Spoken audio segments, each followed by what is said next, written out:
తనకంటూ ప్రత్యేక గుర్తింపు కలిగిన కళాకారుడు. అంతర్జాతీయ యోగా దినోత్సవం సందర్భంగా గుండు పిన్నుపై యోగాసన విగ్రహాన్ని తయారు చేసి ఔరా అనిపించారు.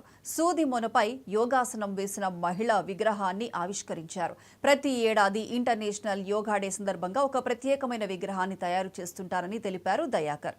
ఈసారి గుండు పిన్నుపై ఒంటికాలుతో నిలుచొని నటరాజు బ్యాలెన్సింగ్ యోగాసనం చేస్తున్న మహిళ విగ్రహాన్ని తయారు చేశానని వెల్లడించారు. ఈ విగ్రహం తయారీకి 10 గంటల సమయం పట్టిందన్నారు. ఈ సందర్భంగా ప్రతి ఒక్కరికి ఇంటర్నేషనల్ యోగా డే శుభాకాంక్షలు తెలిపారు.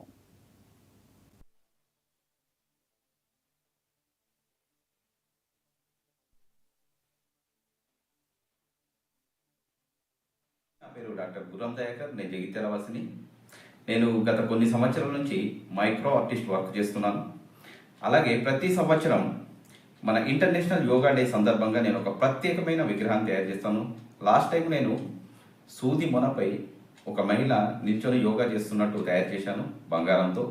మరి ఈసారి గుండు పిన్నుపై ఒక మహిళ, ఆమె ఒక కాలు పైకి లాబట్టి అలాగే ఇంకో చేత్తో నా కాళ్ళు పట్టుకున్నట్టు, యోగాలో ఇది ఒక కఠినమైన ఆసనం, దాన్ని చేస్తున్నట్టు ఇక్కడ గుండు పిన్నుపై తయారు చేశాను. మరి దీన్ని తయారు చేయటకు నాకు దాదాపు 10 గంటల సమయం పట్టింది.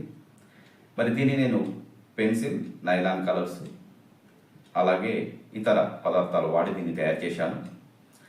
మరి ప్రతి ఒక్కరికి యోగా అనేది కంపల్సరీ చేయాల్సిన పని. యోగా వల్ల మన ఆరోగ్యం చాలా మెరుగుపడుతుంది. అలాగే ఎలాంటి సమస్యలను అధిగమించడానికి యోగా అనేది ఒక చక్కటి మార్గం మనకు. కాబట్టి ప్రతి ఒక్కరూ యోగా చేయండి, ఆరోగ్యంగా ఉండండి. ఈ సందర్భంగా ప్రతి ఒక్కరికి ఇంటర్నేషనల్ యోగా డే శుభాకాంక్షలు. విజయనగరంలో ఎమ్మెల్యే